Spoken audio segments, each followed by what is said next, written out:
welcome to chapter 19 of The Wizard in My Shed by Simon Farnaby, illustrated by Claire Powell and read with the kind permission of Hodder Publishers. And in the last chapter we went back to the Dark Ages and found out Jeroboam's even more evil plans. He is so evil. But in chapter 19 we're back to Merdyn and Rose and what is going on with them going to try and find the person that Merdyn thinks is Jeroboam in London. Does that make any sense? No. Okay, let's find out what happens. Chapter 19. Pardon, Mrs Arden, there's a wizard in our garden. Rose was awoken on Saturday morning by a strange sound coming from the front garden. Music? Was it an ice cream van? No.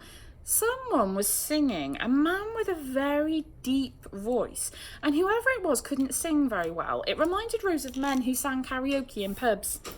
Bubbles was awake too, munching on some hay. What's that noise, Bubbles? Rose asked.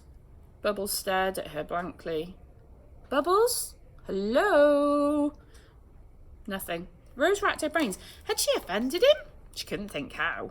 She decided to deal with Bubbles later. What was that noise? It was getting louder by the second. She got up, walked onto the landing and looked out of the front window. Sergeant Murray was standing on the front lawn, and he was serenading her mother with a song. It sounded a little like I Will Always Love You by Whitney Houston, but Rose couldn't be sure. And I will love you. Whatever the song was, he was singing it with great passion, bordering on mania. As he hit the last note, Susie leaned out of the upstairs bedroom window with an awkward grimace on her face. Thank you, Leslie, that'll do, very good, she shouted while she was enjoying the attention from Sergeant Murray. She was finding it a little weird too. Very well then, see you tonight, my sweet, shouted Sergeant Murray, prancing merrily off down the street. Repairing his Pontiac in the driveway next door, Dion watched the sergeant depart too with an odd look on his face.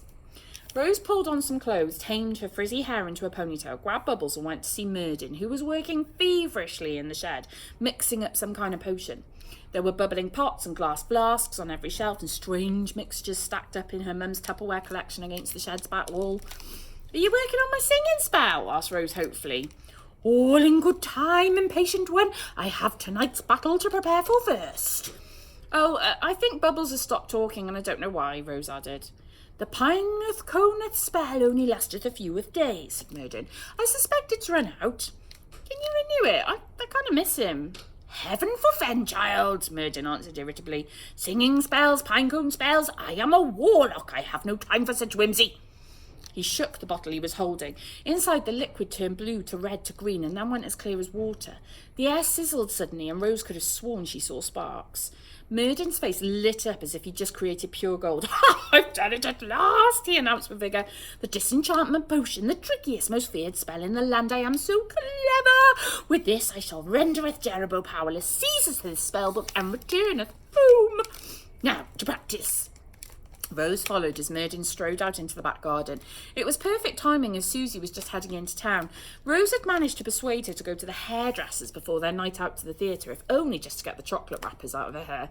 The plan was to get Merdyn warmed up for tonight's Wizard versus Warlock duel while Mum was out. Rose felt a little uneasy about Merdyn's battle that evening, but she kept her thoughts to herself. Chris had found himself a deck chair and was ready to watch the action from the patio. He'd usually have been at work on a Saturday morning, but since the shopping mall had been closed down, he was determined to enjoy his newfound unemployment. Merdyn, however, had other ideas. Get up off thy backside, thou slobberclotcher! A lazy person making slobberclotcher the ideal insult to throw at a person who's unlikely to bother looking up what it means. Back to the story. I needeth both of thee to assist. In fact, ideally, I could do with 3 of thee. Good job I swung by then, came a voice from the side of the house. Rose looked up in surprise. It was Tamsin. Wouldn't want to miss fireball training now, would I? Tamsin grumped, trying to be cool. Nonetheless, she crossed the lawn to stand beside Rose with a small smile. Merdyn put them all to work straight away. First he made them run across the lawn with garden implements raised above their heads. Chris ran with a spade. Merdyn swished his robe, pointed Thundari and chanted, Gelida Glacia Frostarora! And swing! He cast an ice spell that encased the blade in a block of fire. It was so heavy that Chris dropped it and the ice shattered across the patio. Rose looked at Tamsin gleefully. Wow, this was gonna be fun.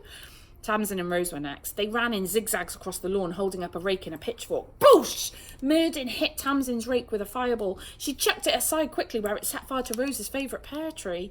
Worry not, Merdyn the Wild is here to save the day, said the Warlock with a grin. He pointed Thunderian at the tree, causing torrential rain to pour down around it in a perfect circle, dousing the flames. Swing! Next, Merdyn threw an invisible lasso around Rose's pitchfork and pulled it back towards him. He'd planned to catch it with his hand, but it missed, crashed, and went straight through the shed window. Oi! Shouted grumpy Mrs Arden 3 doors up. Keep it down over there. Bit rusty, murmured Merdyn. This is why I need to practice. Over the next 2 hours, Rose, her brother and Tamsin ran, jumped, skipped, hid, jumped out and generally made things as hard as they could. And gradually Merdyn got sharper and sharper. Whoosh, buzz. Old bicycle helmets, bowling balls, tennis rackets all got frozen, zapped, fried until there was nothing left in the garden to destroy. By the end of the morning, they were all exhausted. Even Chris had had a whale of a time until he saw his reflection in one of the few unbroken windows and noticed his eyebrows were overgrown. He immediately ran inside to do some emergency pruning. Tamsin flopped down onto the grass where Rose was recuperating with her notebook in hand.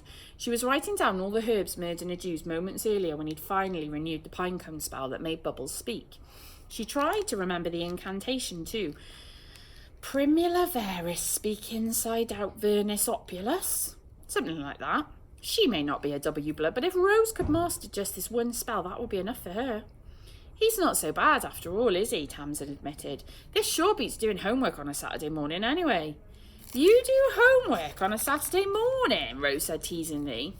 Square, added Bubbles, who'd taken up a seat on Chris's deck chair to watch the action and had already deposited 35 poos on it. Tamsin ruffled Bubbles' fur affectionately. Their conversation was interrupted by the sound of Susie's voice. What on earth? Rose's mum was standing in the back doorway, newly coiffured for her night out. Rose hardly recognised her. Gone was the couch potato with cheese puffs in her hair. Susie now looked like she did in Rose's poster of the Mondays, vivid and alive. You look fantastic, Mum, Rose gasped. Merdyn was confused. A transformation like this was impossible in the Dark Ages. There were no hairdressers. Have thou been to see a witch? What? Susie replied, a bit insulted. No, just Tracy from Hair Apparent on the High Street. Never mind that, Martin. What's been going on here? And she gestured to the garden. Rose looked around. Oops. The garden looked like a bomb had gone off underneath it. There were burnt garden tools, holes in the ground, frazzled shrubs, smashed windows. Sorry, we'll get tidying, said Rose meekly. You better. Good job I'm in a nice mood. Much to everyone's relief, Susie went back inside. She hadn't even noticed the pear tree. Tamsin picked up a twisted golf club from the charred grass. Come on, Rose, I'll help you, she said. Rose's doubts were at an end. She'd finally made a human friend.